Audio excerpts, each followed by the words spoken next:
দর্শক শ্রোতা, বণিক বার্তার বাজেট বিষয়ক পর্যালোচনা অনুষ্ঠানে আপনাদের সবাইকে স্বাগত জানাচ্ছি। আমি এম মুসা। আজ আমরা আলোচনা করব বাজেটের রাজস্ব, আয় ও রায়ের দিকটি নিয়ে।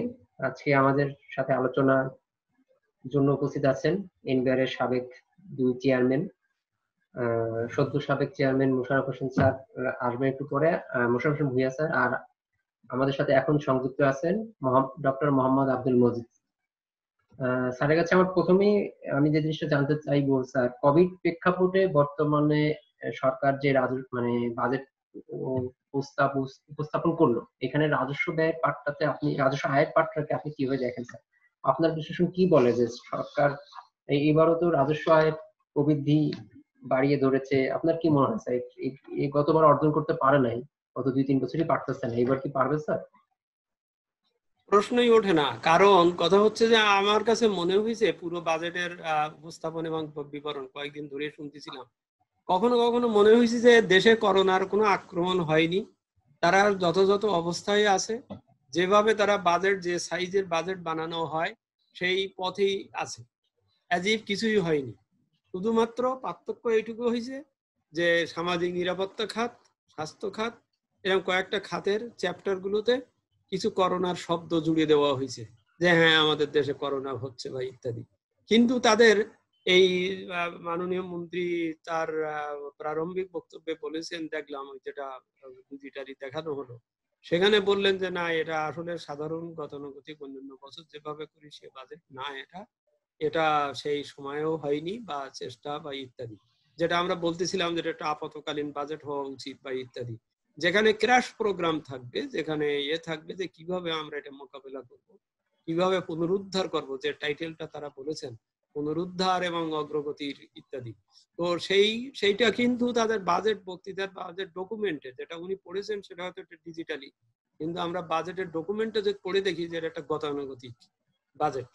এবং এখানেই লক্ষ্যমাত্রার বিষয়টি এসে যাচ্ছে, রেভিনিউ লক্ষ্যমাত্রা, যেন as if the economy is in same condition, other things are remaining constant, এরকম একটা মনে করে গত বছর এত ছিল 2,45,000, 3 লাখ কত, এবার বলছে মাত্র 40,000 কোটি টাকা, 40 কোটি টাকা বাড়িয়ে 330 করা হয়েছে, যেন অ্যাজ ইফ মাঝখানে কিছুই হয়নি।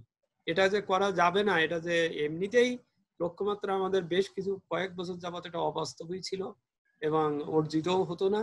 অর্জন হয় যেখানে 20 বা 21% ওভার দি গ্রোথ হয়, এবার সেখানে এইটা যা দিয়েছে তারা, তাতে প্রায় 50% গ্রোথ হতে হবে, যেটা অবাস্তব। এবং সবচেয়ে বড় কথা, পৃথিবীর সব লোক জানে, পৃথিবীর সব অর্থনীতিতেই আছে যে তাদের অর্থনীতিগুলো অচল হয়ে গেছে এবং ডোমেস্টিক মার্কেট বলতে কিছু নাই, চাহিদা ডিমান্ড সবই স্থগিত হয়ে গেছে। বরং এই অচল চাকাকে সচল করতে যে কষ্ট, সেই কষ্ট করার পরে যেখানে আরো প্রার্থনীয় ছিল যে এই অচল অর্থনীতিকে সচল করতে গেলে যে প্রণোদনা দেওয়া বা বিভিন্ন ধরনের ছাড় দেওয়া, রেভিনিউ ছাড়ের ক্ষেত্রে আমি দেখলাম এমন কিছু আহামরি গোছের কিছু না, ওখানে ছিল 5, তা বলেছে আমি 4 করলাম। ভ্যাটের ক্ষেত্রে দেখলাম যে বলেছে যে আচ্ছা ঠিক আছে, এখানে কমা ছিল না, এখানে একটু কমা দিলাম, আচ্ছা ওখানে একটু আমরা এই এটার হার এত ছিল তো এইটা একটু কমিয়ে দিলাম। এগুলো তো হচ্ছে man to man, one to one হবে। এগুলোর টোটাল আপতন যদি হিসেব করি হয়তো 10-12 হাজার কোটি টাকা বা 11-12 হাজার কোটি টাকার একটা ব্যাপার স্যাপার হতে পারে। কিন্তু একই সাথে এগুলোর যে অ্যাডমিনিস্ট্রেশন, এগুলোর প্রয়োগ এবং সেগুলোর ক্ষেত্রে তাদের যে প্রস্তুতি, ভ্যাটের ক্ষেত্রে বিশেষ করে বলছি, সেই সব প্রস্তুতি সব কিন্তু ঠিকই করোনার উদ্দেশ্যে, করোনার কারণে কিন্তু থেমে গেছে, কিন্তু পরের ওই রেয়াত দেওয়ার ব্যাপারে বা এইসব ব্যাপারে সেখানে সে থামেনি।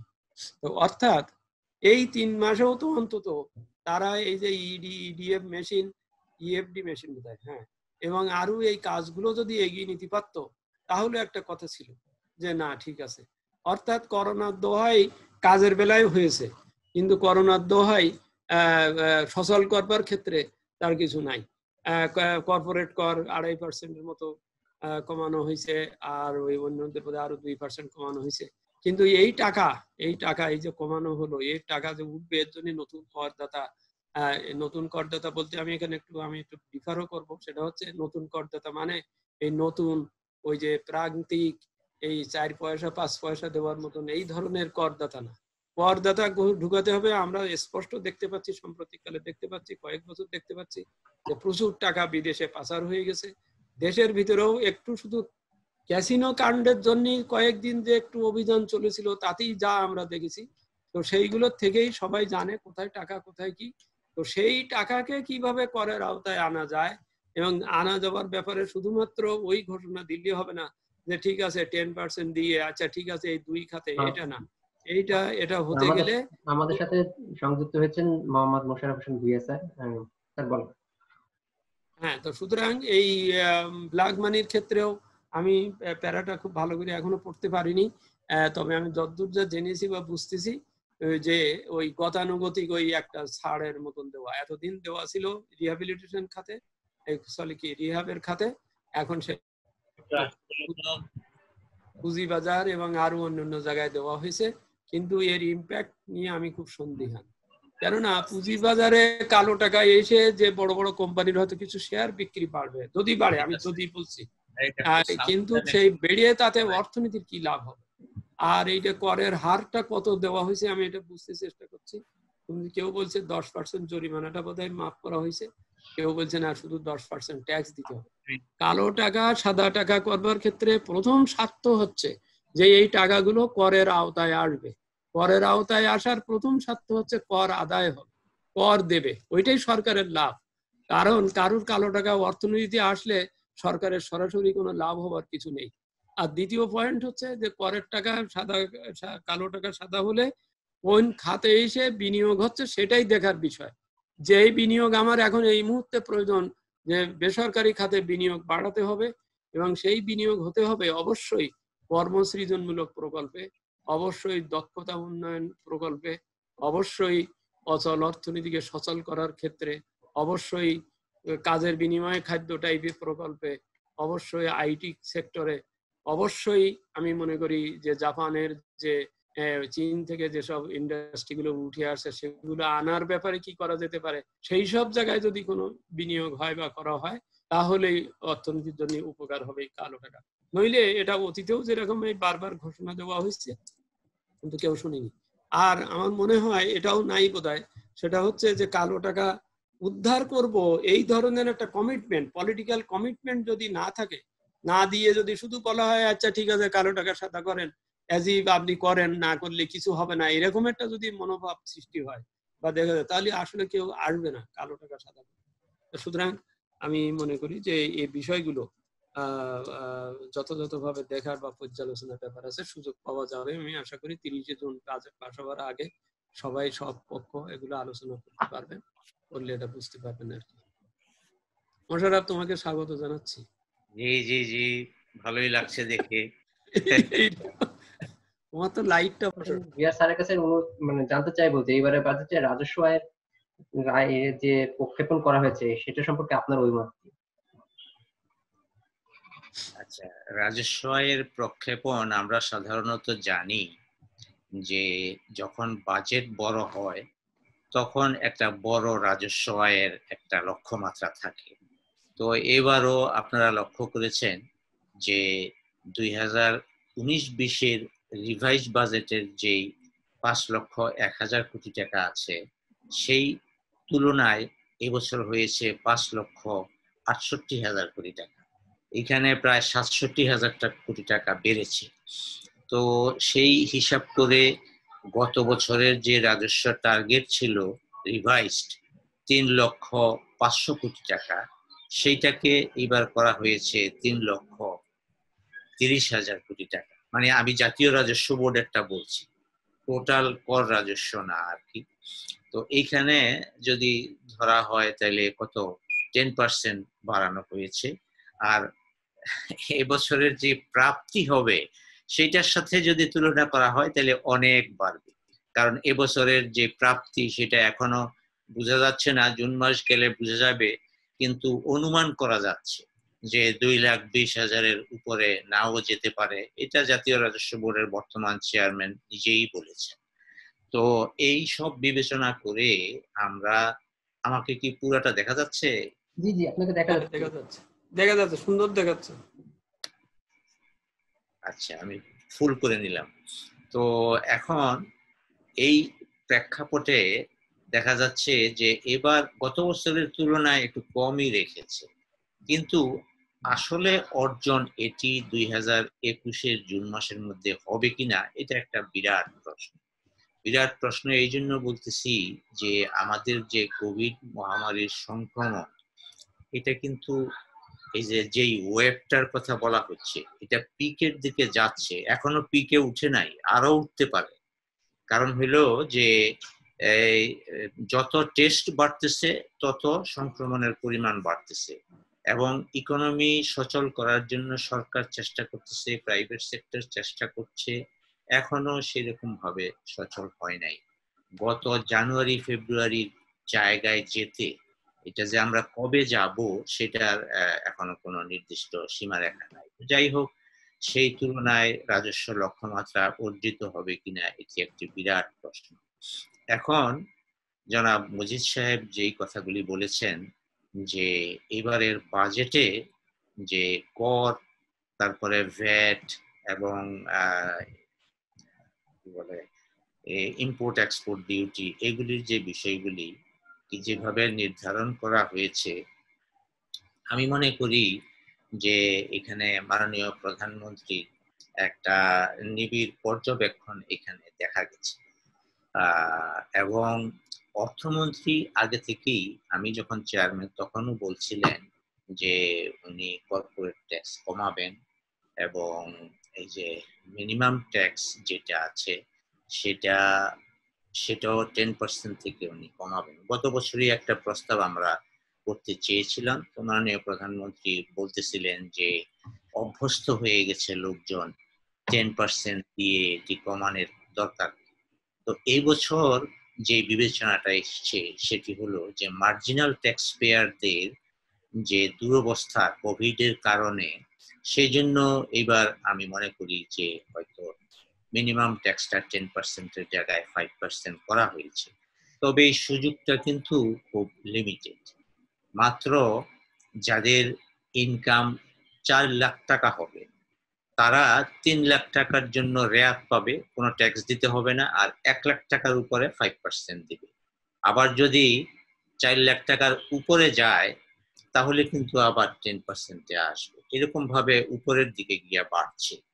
তবে এবার আরেকটা জিনিস করা হয়েছে, সেটা হলো যে ম্যাক্সিমাম যে করের যে লিমিটটা সেটাও 25% করেছে, এটা আগে 30% ছিল। তো এই 25% এবং 30% বা 35% পৃথিবীর অনেক দেশে কিন্তু, যাদের প্রোগ্রেসিভ রেট অফ ট্যাক্সেশন যেসব জায়গায় আছে, আমাদের দেশেও আছে সেটা, কিন্তু এই একটা বড় ইনকামধারীদের ক্ষেত্রে এই যে একটা সুযোগ দেওয়া হয়েছে, এতে কিন্তু ট্যাক্সের পরিমাণ একটু কমে যাবে বলে আমার ধারণা আর কি। তো টোটাল এই জন্য এইবার আমি লক্ষ্য করেছি যে ট্যাক্সের উপরে বরাদ্দ কম রেখেছে, 1,03,000 কোটি টাকা, মানে ট্যাক্স কালেকশন হবে। ভ্যাটে রেখেছে 1,25,000। তো নর্মালি যে কোনো দেশের আমাদের লক্ষ্য রাখতে হবে কর নেট বাড়ানো। কর নেট যদি বাড়ানো যায় তাহলে কিন্তু এই ট্যাক্সের পরিমাণ আস্তে আস্তে বাড়বে, এবং ডাইরেক্ট ট্যাক্স, এই যে করের ট্যাক্সটাকে, ডাইরেক্ট ট্যাক্সের প্রপোর্শন আস্তে আস্তে আমাদের বাড়াইতে হবে। আমাদের দেশে অবশ্য আমরা যেহেতু রাজস্ব আহরণ করতেই হবে, সেই জন্য ভ্যাটের পরিমাণটা আমরা বাড়িয়ে ধরছি এবং আদায়ও করছি। ভ্যাটের পরিমাণ বাড়াইলে আপনারা তো বুঝেনি যে এটা সাধারণ মানুষের উপর এই যে করের ঘাত প্রতিঘাতটা একটু বেশি পড়ে। তো যাই হোক, এইবার আরেকটা বিষয় এখানে তারা এনেছে জাতীয় রাজস্ব বোর্ড থেকে, সেটি হলো যে যাদের টিআইএন নম্বর আছে তাদের কিন্তু রিটার্ন দাখিল বাধ্যতামূলক করা হয়েছে। এটা আমি পুরোটা এখনো স্টাডি করিনি, কিন্তু আমি যেটি বুঝতে পেরেছি বা আমি শুনতেও পেরেছি, তো সেই ক্ষেত্রে আরো কিন্তু অনেক লোক রিটার্ন দাখিল করতে হবে। ওদেরকে মানে ওরা ধরেছে যে কমপক্ষে 5 লাখ নতুন করদাতা হবে, এই হিসাব করে যদি তারা ইয়ে করে, তো 5 লাখ নতুন করদাতা যদি হয়, মিনিমাম ট্যাক্সও যদি অনেকে দেয় তাহলেও কিছু ট্যাক্স আসবে, যদিও খুব সেটা মিনিমাম ট্যাক্স যারা দেয় তাদের ট্যাক্স কালেকশনে খুব বেশি ফল আসে তার। আর যে বিষয়টি এখানে আলোচনা হচ্ছিল, এই আপনার অপ্রদর্শিত আয়, এই কালো টাকা সাদা করা, এই বিষয়গুলিকে সমালোচনা বেশি করে আর কি। কিন্তু এখানে একটা ভালো ব্যবস্থা এবার কিন্তু করেছে অপ্রদর্শিত আয়, এবং এটির যদি সুযোগ নেয় মানুষ, তাহলে সাধারণ মানুষের বেশি লাভ হবে, ট্যাক্সও আদায় হবে, সাধারণ মানুষের বেশি লাভ হবে। মনে করেন আমার ফাদার জমি জমা রেখে গেছে, সে কালো টাকাই বলেন আর অপ্রদর্শিত আয়, সে জমি জমাও অনেক আছে, এইগুলি বছরের পর বছর আর দেখানো হচ্ছে না। এইবার কিন্তু এই সুযোগটা তারা দিয়েছে যে 10% যদি কর দেওয়া হয়, তাহলে জমি জমা, ফ্ল্যাট কিংবা সঞ্চয়পত্র এগুলি দেখা যাবে। জনাব মজিদ সাহেবও চেয়ারম্যান ছিলেন, আমিও চেয়ারম্যান ছিলাম। আমাদের একটা সিআইসি আছে, সেন্ট্রাল ইন্টেলিজেন্স সেল। এরা যদি কেউ নামে বেনামে অভিযোগ করে কিংবা যে কোনো উপায়ে যখন জানতে পারে যে ওই লোকটার অপ্রদর্শিত আয় এত আছে কিংবা তার সঞ্চয়পত্র কেনা আছে এত, সে সেটা ট্যাক্সে দেখায় নাই, সেটার উপরে যখন অ্যাকচুয়াল ট্যাক্স ধরে এবং জরিমানা ধরা হয়, তখন দেখা যায় যে টোটাল ইনকামের 40, 45, 50% তাকে দিয়ে দিতে হয়। সেক্ষেত্রে এখন কিন্তু 10% দিয়েই তারা এই ইয়েগুলি বৈধ করতে পারবে। অনেকে হয়তো বলতে পারে যে কেন এইসব কালো টাকার সুযোগ দেওয়া হলো। এটিকে নর্মাল একটা এই যে ইনভেস্টমেন্ট সিস্টেম বলেন কিংবা নর্মাল যেই ইকোনমিক অ্যাক্টিভিটি, সেই সিস্টেমে এটা নিয়ে আনার জন্য এই কাজটা করেছে। এটি একটি। আরেকটি হলো যে এই শেয়ার মার্কেটে বিনিয়োগ যদি করে এই যে এই অপ্রদর্শিত টাকা, সেক্ষেত্রেও 10% ইয়ে করে তারপরে এটাকে করতে পারবে আর কি। এবং এটা 1 বছরের জন্য দেওয়া হয়েছে। আমি একটু দুটো পয়েন্ট একটু যোগ করে যেতে চাই। আমি এখানে দুটো পয়েন্ট একটু করতে চাই। এনবিআর কে যখন টার্গেটটা দিল 3,30,000, তখন আমি লক্ষ্য করলাম নন ট্যাক্স রেভিনিউ সেখানে কিন্তু খরচ কিন্তু কমাইছে, মানে টার্গেট কমাইছে, পুরোটা কমাইছে। কেন কমাইলো? সরকার তো এবার একটা আইনও করেছে যে এই সেক্টর গুলো কি বলে এসওই তে বহু টাকা পড়ে রয়েছে, হ্যাঁ, সেটা নেওয়ার জন্য গভর্নমেন্ট সরাসরি, অর্থাৎ সরকার নিজেই স্বীকার করলো যে এদের কাছে টাকা রয়ে গেছে বা আছে। তাদের কেন, তাদের কাছ থেকে যেসব রেভিনিউ পাওয়ার কথা সেই পরিমাণটা কেন তাদেরকে কম করা হচ্ছে, তাদের টার্গেট কেন কম করা হচ্ছে? জনগণের উপরে যে কর সেইটা ঠিকই টার্গেটটা বাড়ানো হচ্ছে, কিন্তু সরকারের নিজের কাছে যে টাকা আছে সেই টাকা, অর্থাৎ ওইসব সেক্টর গুলো তারা টাকা আয় করে এনবিআর এর দেওয়াগুলোও দেয় না। মোশাররফ বলতে পারবেন এনবিআর এর অনেক টাকা পাওনা আছে, সেই টাকাগুলো তারা দেয় না। সরকার এসএলএ করে যে টাকাগুলো লোন দিয়েছিল, সরকার যে ভর্তুকি দিয়েছিল এইসব সেক্টরকে, সেই সব টাকাগুলো সরকারের তার ডিভিডেন্ড পাওয়ার কথা, এ কথা, সেই টাকাগুলো না দিয়ে তারা ফিক্সড ডিপোজিট রাখছে। এখন সরকার বলছে যে এই টাকা আমি সরাসরি নিয়ে নেবো, বাংলাদেশ ব্যাংকে জমা দেবেন, হুইচ উইল বি অ্যানাদার, আমি কমেন্ট করতে চাচ্ছি না যেহেতু একটা আইন পাস হয়ে গেছে, কিন্তু এটা একটা অ্যানাদারই হবে। ফাইন্যান্সের যে কমিটি, সেই কমিটি মোটে ঠিকই করতে পারছে না, আর ওরা ধানাই বানাই করে যেভাবে চলে যাবে, বলবে আমি তাহলে কাজ করবো কি করে, ইত্যাদি ইত্যাদি। সরকারকে তার এই ফাইন্যান্সিয়াল ডিসিপ্লিনটা আনতে হবে। এই জন্য আমি মনে করেছিলাম যে এবার ওই নন ট্যাক্স রেভিনিউর ওখানে বোধহয় টার্গেটটা বাড়াবে, কিন্তু তারা সেটা বাড়ায়নি। এইটা একটা পয়েন্ট। আর একটা হচ্ছে ওই কালো টাকা সাদা টাকার ব্যাপারে হচ্ছে, আমি তাহলে এখন বুঝলাম যে অপ্রদর্শিত অর্থের কথা বলেছে। অপ্রদর্শিতের অর্থটা ঠিক আছে, অপ্রদর্শিত অর্থ মানে হচ্ছে যে প্রদর্শন করা হয়নি, ওই যে বাপের জমি টমি ছিল ইত্যাদি, সেগুলো দেখায়নি। হ্যাঁ, অপ্রদর্শিতর ক্ষেত্রে 10% কর বা এই বিষয়গুলো সব ঠিক আছে।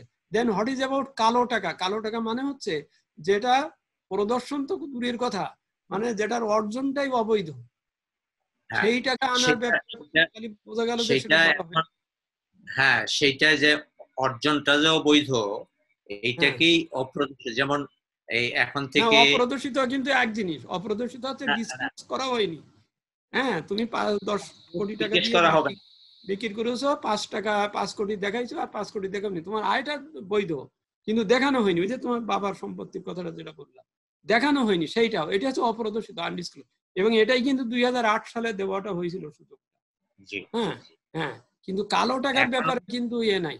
আমি তাহলে তো মনে হচ্ছে কালো জিনিসটা আগে টাকা, করতে হবে। জাতীয় রাজস্ব বোর্ড কিন্তু কখনো কালো টাকা বলে না আর কি, যেই না, টাকাটা সোর্স দেখাইতে পারছে না। যেমন হ্যাঁ, আমি যেটা বললাম যে উত্তরাধিকার সূত্রে যেসব সম্পত্তি বা এটা সেটা আছে, এগুলোর কিন্তু সোর্স কেউ দেখাইতে পারবে না। সোর্স না দেখাইলেও এটাকে বৈধ করা হবে যদি এইবার ডিক্লেয়ার করে এই ট্যাক্স দেওয়া হয়।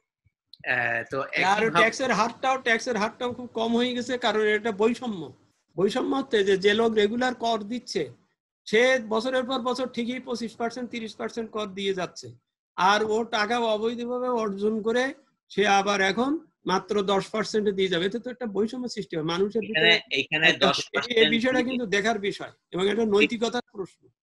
এইখানে 10% দিয়ে আর 5% যদি জরিমানা করতো তাহলেও মানুষ হ্যাঁ, না, উদ্বুদ্ধ এটা হতো। এটা একটা নৈতিকতার প্রশ্ন এই হ্যাঁ, বিষয়টা। আপনি যেটা বলছিলেন আর কি, যে অপ্রদর্শিত অর্থ এখানটাতে বলতেছিলেন, এখান থেকে আবার যদি শুরু করতেন আর কি।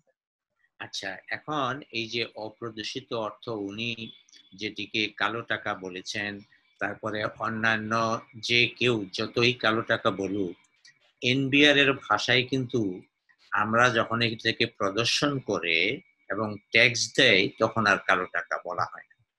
তো সেই জন্যই আমি বলছি যে এখন সোর্স যাই হোক, সোর্স নির্বিশেষে মনে করেন যে কেউ একজন দেখাইলো এখন যে আমার এই সম্পত্তির দাম 5 কোটি টাকা, কিংবা আমার এরকম এই সঞ্চয়পত্র আছে এত টাকা, 80 লাখ টাকার সঞ্চয়পত্র আছে বিভিন্ন নামে।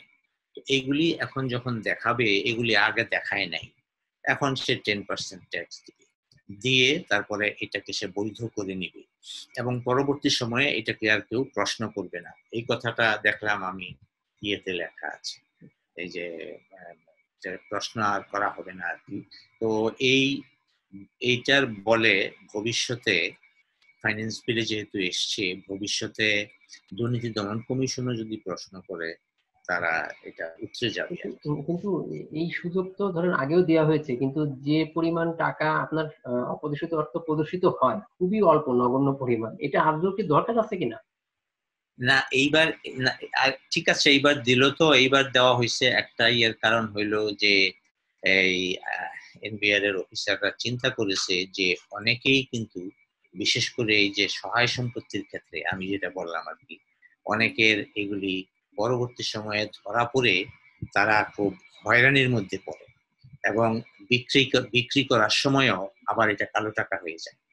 কেউ যদি তার নিজস্ব পৈতৃক প্রপার্টিটা বিক্রি করে তখনও কিন্তু এটা ব্ল্যাক মানি হয়ে যায়। সেই জন্য এই সুযোগটা এইবার দিয়েছে। আমি দুই একজনের কথা জানি, তারা যে প্রপার্টি বিক্রি করেছে, বিক্রি করার পরে কেউ বলে দিছে যে সে এই প্রপার্টি 30 কোটি টাকা বিক্রি করেছে, তখন সে এটা দেখায় তার প্রচুর দিতে হয়েছে, কি বলে ট্যাক্স দিতে হয়েছে এবং জরিমানা দিতে হয়েছে। তো সেইটা এখন যদি কেউ এই সুযোগটা নেয়, যারা বুদ্ধিমান, যারা বুঝতে পারবে যে আসলে সরকার এই সুযোগটা দিয়েছে, তারা করে নিবে। কিন্তু অনেকে আবার একটা ভয় ভিতরে থাকবে, সেই জন্য কোনো বছরই এই যে এই অপ্রদর্শিত আয় প্রদর্শন করে তারপরে সুযোগ নেওয়া, এই সুযোগে অনেকেই আসে না। তবে ফ্ল্যাট বাড়ি যারা ক্রয় করে ওদের অনেকেই আসে। সেই জন্য এইবার ওইটাকে খুব অবারিত করে নাই। জমি জমা এই ফ্ল্যাটের চেয়ে এবার একটু বেশি করেছে, জমির ক্ষেত্রেও করেছে। আবার ওই যে শেয়ার মার্কেটের কথাটা বলেছে, শেয়ার মার্কেটে এই 3 বছরের জন্য আবার এই টাকাটাকে লক ইন করতে। তো এটি গেল। আর এবারের বাজেটের এই যে ইনকাম ট্যাক্সের ক্ষেত্রে আমি একটা মন্তব্য করেছি যে 5% করেছে, এটা ঠিক আছে, কিন্তু ওই যে 25% কে মানে 30% কে আবার 25 এ যে নামিয়ে এনেছে, এতে করে ওই যে হাই ইনকাম আর্নার যারা, তাদের একটা সুযোগ তারা পেয়েছে। এক্ষেত্রে হয়তো এইটা 30% থাকলে কোনো অসুবিধা হতো। আরেকটা বিষয় হইল যে যতটা ভাবা গিয়েছিল আর কি, মানুষ চিন্তা করেছিল যে কর্পোরেট ট্যাক্স হার কমিয়ে দিয়েছে, এটা কিন্তু লিমিটেড, খুব বেশি না। যেমন ধরেন ব্যাংক, বীমা, আর্থিক প্রতিষ্ঠান, তারপরে সিগারেট প্রস্তুতকারক, মোবাইল ফোন, এদের ক্ষেত্রে কিন্তু কোনো বেনিফিট পায় নাই। আবার যারা নাকি শেয়ার মার্কেটে আছে তারাও বেনিফিটটা পায় নাই। এটা পেয়েছে যারা নাকি স্টক মার্কেটে নাই, যারা এতদিন পর্যন্ত 35% দিয়ে যাচ্ছিল, তারা এখন 2.5%, অর্থাৎ 2.5% হারে কম দিবে। তো সেক্ষেত্রে যেই ট্যাক্সটা সরকার বঞ্চিত হবে এখন, এটা আমরা ধরতে পারি যে এই প্রণোদনা দেওয়ার ফলে যদি দেশে বিনিয়োগ বাড়ে এবং দেশের ইকোনমিক অ্যাক্টিভিটি মানে প্রফিট যদি বেশি হয়, তাহলে পরে ট্যাক্স পাওয়া যেতে পারে। তবে আগামী 1 বছরের মধ্যে এই ট্যাক্সটা আর পাওয়া যাওয়ার সম্ভাবনা কম। তো আমাদের যে ট্যাক্স অফিসাররা যেটা চিন্তা করছেন যে যেটা থেকে ট্যাক্স একটু বেশি আসতে পারে, সেটি হলো যে নতুন ট্যাক্স পেয়ার যদি হয়, নতুন ট্যাক্স পেয়ারদের একটা প্রণোদনা দিচ্ছে। আরেকটি হলো অনলাইনে ট্যাক্স দেওয়াটাকে উৎসাহিত করা হচ্ছে। এই বছর এই যে যারা প্রথমবার, যেমন আমি একজন পুরানা ট্যাক্স পেয়ার, আমি অনলাইনে দেই না, কিন্তু এইবার যদি আমি অনলাইনে দেই তাহলে আমি 2000 টাকার একটা সুযোগ পাইতে পারি রেয়াতের। তো অনলাইনে এই বিষয়টাকে এবার জনপ্রিয় করার একটা চেষ্টা করা হয়েছে। তো আমি আবার জিজ্ঞেস করেছিলাম যে মানুষ আবার হয়রানির সম্মুখীন হবে কিনা অনলাইনে দিতে গিয়ে। তো এবং আমি নিজে যেই জিনিসটা শুরু করে দিয়েছিলাম যে এইটাকে আউটসোর্সিং করা। আমাদের তো বাই ট্যাক্স সিস্টেম আছে, কিন্তু এটার মধ্যে সবাই যখন অনলাইনে দেওয়া শুরু করবে তখন কিন্তু আবার একটা বিরাট জ্যাম হয়ে যাবে।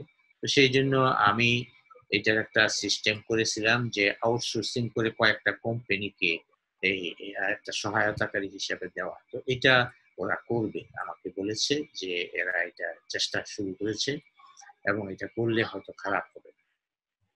এখন আমি ওদের আরো কিছু সুবিধা ট্যাক্সে দিয়েছি, সেইগুলির মধ্যেও আসা যেতে পারে। যেমন গত বছর একটা কথাবার্তা অনেক হচ্ছিল যে রড, এই যে স্ক্র্যাপ, যেটা আর কি, স্ক্র্যাপের ক্ষেত্রে এই AIT 5%, এটা অনেকের উপরই একটা প্রেশার ছিল। তো এইটাকে এইবার তারা কমিয়ে দিয়েছে, 0.5% করেছে। এটা মন্দ হয় নাই।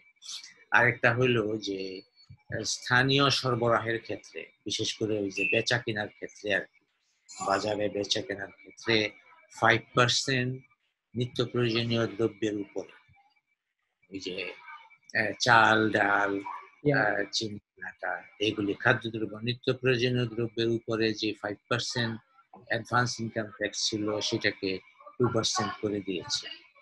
আর আমদানির ক্ষেত্রে 2-3টা দ্রব্য আমদানির ক্ষেত্রে অবশ্য AIT কমিয়ে দিয়েছে। যেমন চিনি আমদানির ক্ষেত্রে কমিয়েছে, রসুন আমদানির ক্ষেত্রে কমিয়েছে। এই বিষয়গুলি ভালো হয়েছে আর কি। আর ভ্যাটের ক্ষেত্রেও ওই যে এই আগাম কর যেটা 5% ছিল, সেটাকে ওরা 4% করেছে। সেই দিকগুলি মন্দ হয় নাই। আর কিছু কিছু আমি এখনো, যেটা আমি বলছিলাম যে পড়ে শেষ করতে পারি নাই, এই আপনি একটা কথা বলেছেন যে মানে অতালিকাভুক্ত শেয়ার বাজারে অতালিকাভুক্ত কোম্পানির ট্যাক্স রেটটা মানে 2.5% কমানো হয়েছে। এটা কি আপনার তালিকাভুক্ত যে কোম্পানিগুলো আছে তারা মানে অনুৎসাহিত হবে না শেয়ার বাজার আসার ক্ষেত্রে? তারা না, তাদের সাথে 7.5%-এর গ্যাপ থাকবে। এই যে তাও এটাও কম না আর কি। তো পরবর্তী পর্যায়ে হয়তো এদের মধ্যে থেকেও একটা দাবি উঠতে পারে যে আমাদেরও কমানো হোক।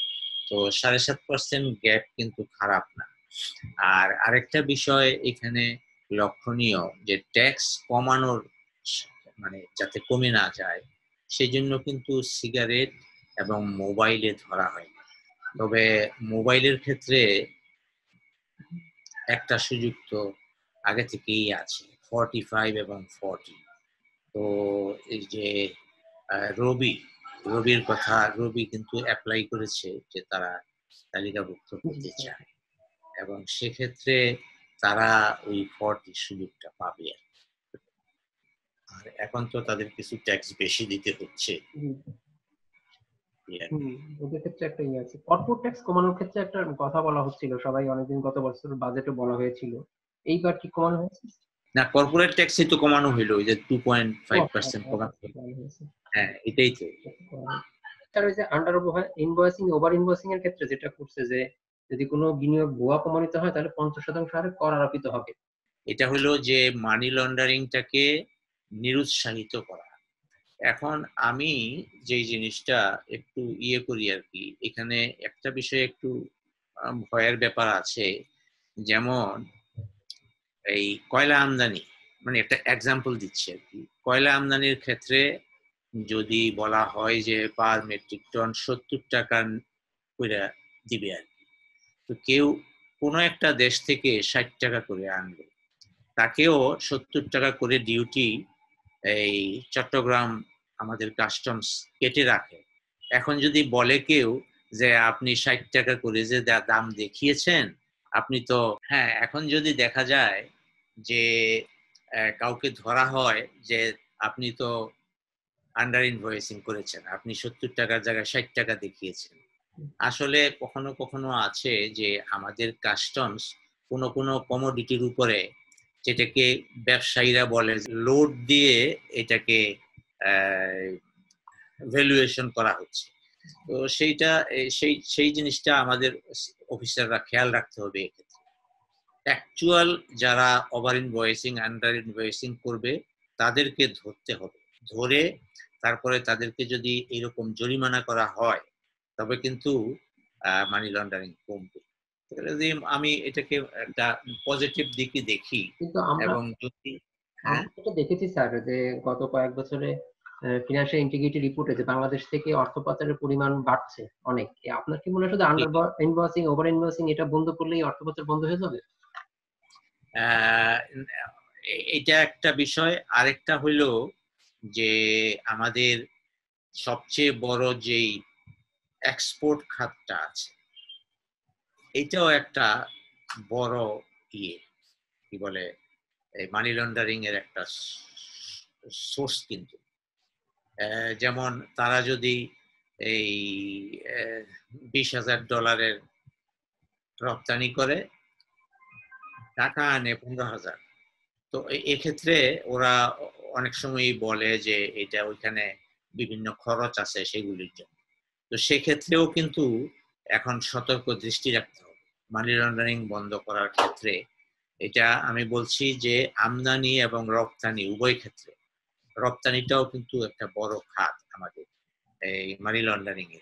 তো সেটার দিকেও খুব ভালো করে খেয়াল করতে হবে।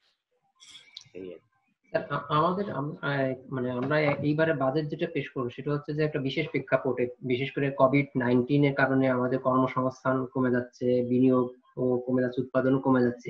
এই প্রেক্ষাপটে যে আপনার বাজেটে যেসব সুযোগ সুবিধা কিংবা রাজস্ব আয়ের দিক থেকে যেগুলো বলা হয়েছে সেখানে কি বিনিয়োগ বাড়ানোর কোনো ইয়ে আছে স্যার? আপনার কি মনে হয় যে এই বাজেটে বিনিয়োগ, কর্মসংস্থান বাড়বে? বিনিয়োগ বাড়ার ক্ষেত্রে গভর্নমেন্ট এক্সপেন্ডিচার তো বেড়েছে, সেক্ষেত্রে কোনো এই ইয়ে নাই। কিন্তু এই প্রাইভেট সেক্টরের বিনিয়োগ বাড়ার ক্ষেত্রে এই যে এই জিনিসটা যে আছে যে কিছুটা কর্পোরেট ট্যাক্স কমানো হয়েছে, এটা একটা উৎসাহ হতে পারে। আর কতগুলি আছে যে আপনার এই কি বলে ইম্পোর্টের ক্ষেত্রে কিছু কিছু জায়গায় সামঞ্জস্যকরণ কিছু করা হয়েছে। এই যে বিভিন্ন ক্ষেত্রে আমরা গত বছরের বাজেটেও কমিয়েছিলাম এই যে র মেটেরিয়ালস যেগুলি দেশে ব্যবহার হয়, এই এবং পরবর্তী পর্যায়ে অনেকে আবার দরখাস্ত করেছি যে বিভিন্ন যে স্যার আমারটা তো হয় নাই, আমার এই কমোডিটিটা ইয়ে হয়েছে। তো সেটা আমি গত ডিসেম্বর পর্যন্ত এনবিআর এর চেয়ারম্যান ছিলাম, সেই সময় আমি কিছু কিছু বিবেচনা করে আমাদের অফিসারদেরকে রেকর্ড করে রাখতে বলেছিলাম যে আগামী বাজেটে এইগুলি দেখা হবে। আমি লক্ষ্য করেছি যে কিছু কিছু বিষয়ে সেটা করা হয়েছে, আবার কিছু কিছু বিষয়ে হয়তো করা হয় নাই। তবে ডোমেস্টিক ইনভেস্টমেন্টের কথা বিবেচনা করে আমদানি শুল্ক কিন্তু কিছু কিছু ক্ষেত্রে কমিয়েছে। আবার বিশেষ করে রডের ক্ষেত্রে ভালো সুবিধাটা আগের মতোই রেখেছে।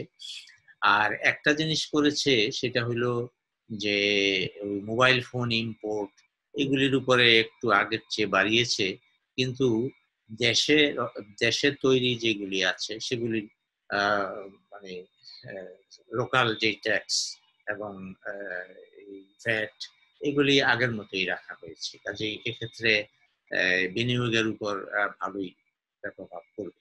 তো আমি এখনো দেখতে পারি না এই গাড়ি টাড়ির ক্ষেত্রে কি হয়েছে না হয়েছে, ওইগুলি দেখে আমি এবার পরে হয়তো একটা জিনিস আমি একটু বলতেছিলাম যে গত বছরও তো ধরেন স্যার আপনার প্রাক্কলিত রাজস্ব আয় মানে আয় করতে পারে নাই সরকার। এইবার যে আহ, আরো কোভিড এর প্রেক্ষাপট থেকে আপনার কি মনে হয় এটা কি অর্জন করতে পারবে? অর্জন কোনোভাবেই 3,30,000 হবে না। তো আমি বলছি যে যদি এখন তো জুন মাস চলছে, আমরা যদি মানে আল্লাহ যদি আমাদের উপর রহম করে আগামী 3 মাসেও যদি জুন জুলাই আগস্ট এই 3 মাসেও যদি একটা স্থিতিশীল পর্যায়ে পৌঁছে যাই আমরা, মানে 3 মাস পরে আর কি, আগস্ট সেপ্টেম্বরের পর থেকে যদি আমাদের দেশের ইকোনমিক অ্যাক্টিভিটি জানুয়ারি মাসের পর্যায়ে চলে যেতে পারে, তাইলে আমরা হয়তো 2,60,000 70,000 কোটি টাকার একটা স্বপ্ন দেখতে পারি। আদারওয়াইজ এর চেয়েও কম হবে, 2,50,000 বা ইয়েতে হবে। আর যদি এই যে ইয়েগুলি আছে, আমরা যদি, আমি একটা জিনিস সবসময় বলি, সেটি হলো যে দুইটা কাজ করতে হবে জাতীয় রাজস্ব বোর্ডের। একটা হলো প্রশাসনিক পুনর্বিন্যাস। এই আমি একটা প্রস্তাব পাঠিয়ে দিয়ে আসছি, সেটা যদি জাতীয় রাজস্ব বোর্ড চেষ্টা তদবির করে জনপ্রশাসন মন্ত্রণালয়, অর্থ মন্ত্রণালয়, মাননীয় প্রধানমন্ত্রী, আমি তো এটা ব্যক্তিগতভাবেই আমার একটা করার উদ্দেশ্য ছিল, এটা করে যদি প্রশাসনিক পুনর্বিন্যাসটা এই অর্থ বছরে করতে পারে, তাহলে কিন্তু ট্যাক্স নেট বাড়ানোর একটা চেষ্টা তারা করতে পারবে। এই হলো একটা। আরেকটা হলো ওই যে মেশিনের ব্যবহার। এই দুইটা যদি করতে পারে, তাহলে 2,80,000 বা 3 লক্ষ একটা স্বপ্ন দেখা যেতে পারে। 2019 গত বছর অর্থ বছর থেকে তো স্যার নতুন ভ্যাট আইন বাস্তবায়ন হয়েছে, মানে চলতেছে এখন কার্যকর।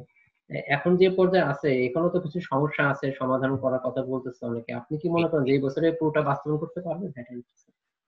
এইবার এটার দিকে সবচেয়ে বেশি নজর দিতে হবে। যারা এখনো অনলাইন রেজিস্ট্রেশন করে নাই, তাদেরকে এই অনলাইন রেজিস্ট্রেশনটা বাধ্যতামূলকভাবে করাইতে হবে।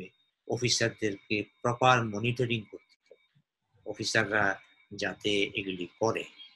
এই চিহ্নিত যেসব ব্যবসায়ী আছে তাদেরকে গিয়ে গিয়ে যে আপনার রেজিস্ট্রেশন হয় নাই, আপনি করেন, এইভাবে আর কি করে তারপরে তার কাছ থেকে ভ্যাট যথাসময়ে আদায় করা। সেটি মনিটরিংটা এমন ভাবে করতে হবে যে একেবারে নিচের পর্যায়ের যে অফিসাররা আছে তাদের মধ্যে অনেক সময় দুর্নীতির একটা বিষয় আছে, এটা তো অস্বীকার করার কোনো উপায় নেই। তাদেরকে এমন ভাবে মনিটরিং করতে হবে যে দুর্নীতিটা তারা যেন কম করে। আবার মোটিভেট করতে হবে, বিশেষ করে এই যে বর্তমানে করোনা ভাইরাসের যে একটা সিচুয়েশন হয়েছে, সেই পর্যায়ে মোটিভেশনটা একটু বেশি করতে হবে আর কি মানুষকে, যে সৎ থাকার একটা ইয়ে। আর একটা হলো ওই যে আমি বললাম মেশিনের ব্যবহার। মেশিন কিন্তু অর্ডার দেওয়া আছে, এই 10 লক্ষ মেশিন বসে যাওয়ার সাথে সাথে তাকে আবার অর্ডার দিতে হবে। 1 লক্ষ তো এই কন্ট্রাক্টরই পাবে, আবার তাকে আরো আদেশ দেওয়া যাবে। এইভাবে ইচ্ছা করলে আমরা যদি এই কন্ট্রাক্টরকে না দেই, আমি তো টেন্ডার আবার করতে চেয়েছিলাম। কাজেই এইভাবে মেশিনের ব্যবহারটা যত জনপ্রিয় করা যাবে, ততই ভ্যাট আদায় বাড়বে। স্যার এইবারে বাজেটের ঘাটতি রাখা হয়েছে 6% হারে। আপনি কি মনে করেন এটা কি? আরেকটা হচ্ছে, আবার আরেকটা প্রশ্ন সাথে করতে চাই, সেটা হচ্ছে যে প্রণোদনা প্যাকেজ যেগুলো সরকার থেকে দেওয়া হয়েছে সবগুলোই ব্যাংকের মাধ্যমে বাস্তবায়ন করা হবে। সরকার আবার রাজস্ব ঘাটতির একটা অংশ ব্যাংক থেকে নিবে, এটাতে কোনো মানে আপনি কি মনে করেন কোনো সমস্যা তৈরি হবে স্যার? এই প্রণোদনার যে প্যাকেজগুলি ডিক্লেয়ার করা হয়েছে 1,03,000 কোটি টাকা, এবং এটা আমাদের জিডিপি প্রায় 3.37 বা 3.7%। এই প্রণোদনা কিন্তু সার করা শুরু হয় নাই এখনো, আমার যা মনে হচ্ছে। সার করা শুরু হয়েছে মনে হয় না, নাকি কিছু ওই যে ওই বেতনের যেটা দেওয়া হয়েছে এদের, সেটা শুরু হয়েছে আর কি, ওই যে রেডিমেড গার্মেন্টস। কিন্তু বিনিয়োগের যেটা 30,000 হইল বৃহৎ শিল্প আর 20,000 হইল ক্ষুদ্র শিল্প, এইগুলি যত দ্রুত সম্ভব সার করতে হবে। এইখানে আমার একটা অবজারভেশন আছে, সেটি হলো আমি লক্ষ্য করেছি সর্বশেষ যে বাংলাদেশ ব্যাংক একটা আদেশ করেছে, সেখানে আবার বলছে যে তালিকা তৈরি করে অনুমোদনের জন্য পাঠাইতে হবে। এটা যেহেতু তারা আদেশ করেছে, এখন আর কিছু বলার নাই, তবে এই অনুমোদন প্রক্রিয়াটা যেন দ্রুত হয়, তা না হইলে এই যে দীর্ঘসূত্রিতার কারণে আসল প্রণোদনার টাকা মানুষের কাছে পৌঁছতে পৌঁছতে দেরি হবে। বিশেষ করে স্মল এন্ড মিডিয়াম ইন্ডাস্ট্রির ক্ষেত্রে এই প্রণোদনার টাকাটা খুব দ্রুত দরকার।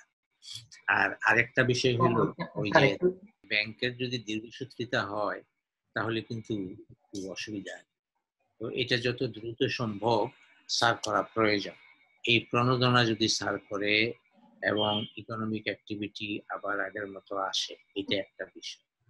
আরেকটা হইলো যে এই আপনার যে প্রশ্ন, যে সেক্ষেত্রে কি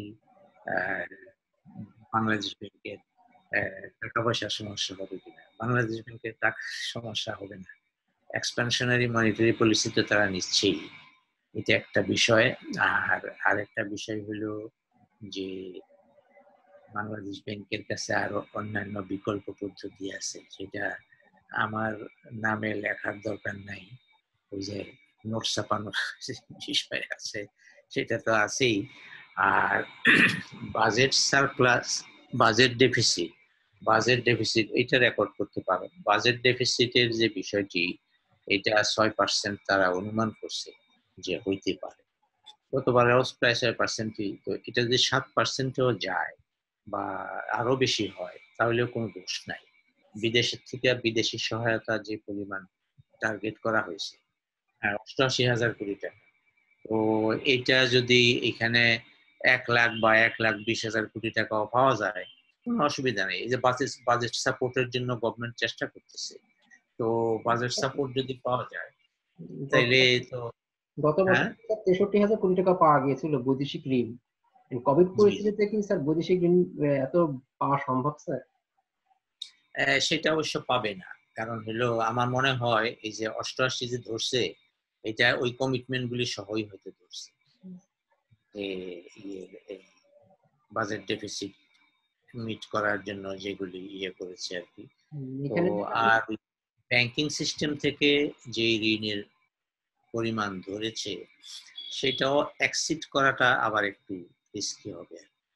যেটা ধরছে সেটা হয়তো পাইলে পাইতেও পারে, বিশেষ করে ন্যাশনালাইজ ব্যাংকগুলিতে আইডল মানি আছে, তাদের কাছ থেকে নিতে পারবে, কিন্তু এর চেয়ে বেশি আবার অ্যাসিড করাটা একটু রিস্কি হতে পারে। তারপরেও গভর্নমেন্টের ধারণা, মানে ফাইন্যান্স মিনিস্ট্রির ধারণা, যে আমাদের যে এই কি বলে ডেট জিডিপি, এটা সহনীয় 1/3 অফ দি কি বলে জিডিপি ডেট 1/3। তোমরা কি মনে করো যে এটা কি সহনীয় আছে? 25% হলে ভালো হইতো, তো এটা 33%-এ উঠছে। 40% উঠলে অবশ্য আবার খারাপ, মনে হয় 33%-এর মধ্যে রাখার চেষ্টা গভর্নমেন্ট হয়তো করবে। ব্যাংকিং ব্যবস্থা থেকে প্রাক্কলন করা হয়েছিল 47,000 কোটি টাকা ঋণ নেওয়া হবে, কিন্তু নেওয়া হয়েছে 42,000 কোটি টাকা, 82,000 কোটি টাকা, মানে এইবার অবশ্য বেশি, অনেক বেশি। এবং এইবার প্রাক্কলন করা হচ্ছে 84,000 কোটি টাকা নেবে ব্যাংক থেকে। 84,000 কোটি টাকা, 84,000 কোটি টাকা। হ্যাঁ, এইবার একটু 84,000 কোটি টাকা নিবে বলছে, কিন্তু এইবার আমি যেটা মনে করেছিলাম যে সঞ্চয়পত্রের কাছ থেকে আর একটু বেশি নিতে পারতো, যদি একটু নিয়ম কানুনটা সহজ করে দেয় তাহলে কিন্তু 50,000 কোটি টাকা নিতে পারতো। কিন্তু সঞ্চয়পত্রের প্রতি বর্তমান অর্থ সচিবের একটু অ্যালার্জি বেশি, যে সে এখানে সুদ বেশি দিতে হয়, কিন্তু ব্যাংককেও তো সুদ দিতে হয়। ব্যাংকে তো সেই হিসাবে ব্যাংকের চেয়ে সামান্য সুদ বেশি, কিন্তু এইটার তো একটা আরেকটা দিক আছে, সেটা হলো সোশ্যাল সেফটি নেট একটা দিক আছে। অনেক পেনশনাররা, তারপরে ক্ষুদ্র বিনিয়োগকারীরা এখানে সঞ্চয়পত্র কিনতো আর কি, যারা নাকি এখন ব্যাংকে গিয়ে ক্ষতিগ্রস্ত হচ্ছে। 5%, 6%-এর কথা তো বলা আছে, কিন্তু এমনি তো নর্মালি 5%ও দিতে চায় না। আবার ওই যে মেয়াদি যদি না রাখে কেউ, তাহলে তো আরো কম। এই সাধারণ সেভিংস অ্যাকাউন্টে তো একেবারেই নাই আর কি বলতে গেলে। সেই হিসাবে এই সঞ্চয়পত্রের স্কিমটার উপর আর একটু গুরুত্ব দিলে ভালো হতো। আমি যেহেতু আইআরডি সেক্রেটারি ছিলাম, এবং আইআরডি আমি দেখেছি সঞ্চয় পরিদপ্তরের একটা বিরাট জনবল। এখন হয়তো তাদের তেমন কোনো কাজ থাকবে না। তো সেটা এই যে এই সঞ্চয় স্কিমগুলি চালু রাখা এবং এটার মাধ্যমে যে প্রপেনসিটি টু সেভ, এই বিষয়গুলিকে উৎসাহিত করলে মন্দ ছিল না। আমি শেষ একটা করি, সেটা হচ্ছে অভ্যন্তরীণ ঋণ থেকে সংগ্রহ করার কথা বলা হয়েছে 1,09,000 কোটি টাকা, যেটা হচ্ছে গত বছর প্রাক্কলন করা হয়েছিল 77,000 কোটি টাকা, কিন্তু নেওয়া হয়েছে 97,000 কোটি টাকা স্যার। এবারও এরকমই হবে, তো এর বেশি হয়তো যাবে না আর কি। এবারও যদি না না এটা বলতেছি যে যদি বাজেট বাস্তবায়ন করতে পারে, আমি এটা আমি না, শুধু সব ইকোনমিস্টই এটা একটু করবে আর কি, সন্দেহ পোষণ করবে যে কোভিডটা কবে শেষ হয় আমাদের দেশ থেকে। যদি কোভিডের এই ইয়েটা আর কি, এই সংক্রমণটা বেশি বাড়তে থাকে, তাহলে কিন্তু আমাদের কয়েকটা গুরুত্বপূর্ণ খাত একদম মুখ থুবড়ে পড়বে। পর্যটন, তারপরে এয়ারলাইন্স, হোটেল, রেস্টুরেন্ট, তো এগুলি তো চালুই করতে পারতেছে না। ওই যে যোগাযোগ ব্যবস্থা তো মানুষ বাধ্য হইয়া, এই যে বাস টাস, কিন্তু তারা বেশি ট্যাক্স দিতে চাইবে না, সেই জন্যই একটু সমস্যা আর কি। তো এটা হয়তো বাস চলাচল, ট্রাক চলাচল এগুলি হবে, ট্রেন চলাচল হয়তো একটু হইতে পারে, ট্রেনেতে এমনিও লোকসানি চলে। তো যাই হোক, কর্মসংস্থানের যে বিষয়টি, সেটা বাস টাস চললে সেটা তাই হবে, কিন্তু হোটেল রেস্টুরেন্ট সাধারণভাবে যেটা আর কি।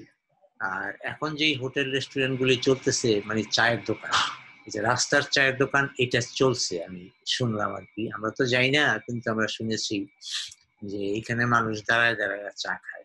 সেখানে তো কর্মসংস্থান, এটা সেলফ এমপ্লয়মেন্ট, 1-2 জন থাকে আর কি সেটাতে।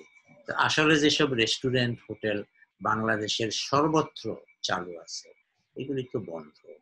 তো এটা একটা বিরাট সমস্যা হচ্ছে। ইকোনমিক অ্যাক্টিভিটি না হইলে বাজেট বাস্তবায়ন সম্ভব হবে না। বাজেট বাস্তবায়ন যদি সম্ভব না হয়, তাহলে ওই ওই যে সব ক্ষেত্রেই হবে আর কি, মানে ঋণ নেওয়া খুব বেশি লাগবে না। এই বছরও যেই বাজেটটা ধরা আছে, রিভাইজ বাজেট 5,01,000 কোটি টাকা, এটা গিয়া শেষ পর্যন্ত কোথায় দাঁড়ায়, এটা আরো অনেক ডাউন হবে। 5,01,000 খরচ হবে না আমার যা ধারণা। তো আগামী বছরের যেই 5,68,000 ধরছে, সেটা যে রিভাইজ করে কোথায় নামাইতে হয়, সেটা নির্ভর করবে এই মহামারীর কি অবস্থা আমাদের দেশে। Thank you.